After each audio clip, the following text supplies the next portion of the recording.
I'm a psychiatrist trying to understand what's really going on inside the mind of Donald Trump. Mr. President, do you still think that Mr. Zelensky is a dictator? Did I say that? I can't believe I said that. Only the week before, Trump had said this.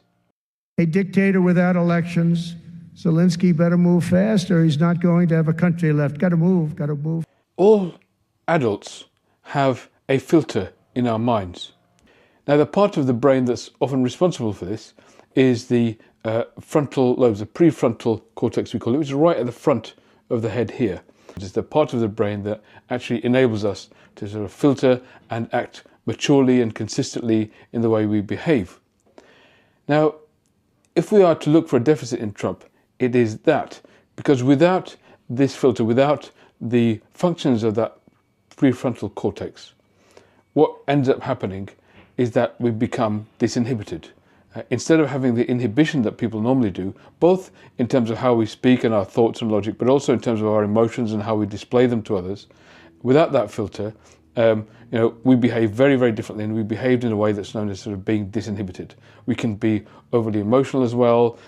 We can say things that people wouldn't normally say. We can behave in ways people normally wouldn't behave, other than very young children, if we don't have that part of our brain.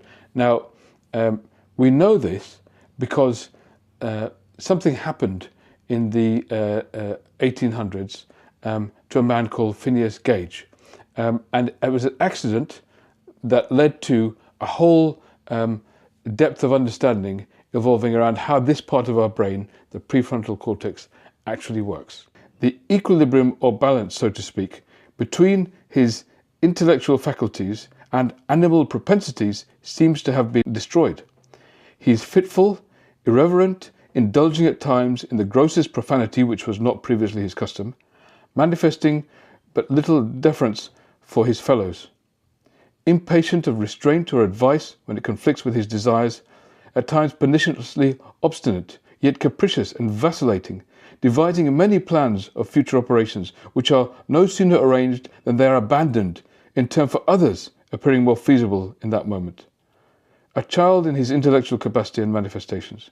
In this regard, his mind was radically changed, so decidedly that his friends and acquaintances said he was no longer Gage. This part of the brain has a very specific function in controlling our behaviors, in giving us that filter, in giving us that inhibition that adults have in the way that we then interact in a mature and responsible and consistent and logical way with other people. That seems to be missing in Trump. Now, what can lead to that part of the brain malfunctioning? Well, the first possibility is dementia can lead to that part of the brain shrinking.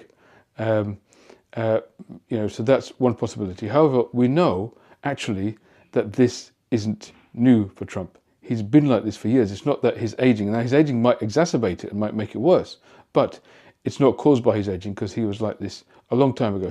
So we know that he's had this propensity and this particular disposition for some time. Of course, it wasn't caused suddenly by an injury. We know there was no such injury in his history, in his life. So it's likely to be something that's basically inherent, that never really developed properly from his younger age. He's never really had that filter. He's always been the kind of person that sort of shoots from the hip and is unable to control his thoughts and emotions, so much so that he will say one thing one week and the next week he will say something entirely different that is completely inconsistent with that, and believe it both times. When it is disordered in the way that Trump's is, it will have an outsized impact on the whole world because of the intensity and the severity of the chaos that comes from it. So as a result, that chaotic mind is creating right now a chaotic world, a chaotic country and a chaotic world around us. We will be reflections of that mental state, which is a chaotic one. Before you go, please hit like and share this video. Also, subscribe to my YouTube channel. Thanks for watching my video. God is an American. God is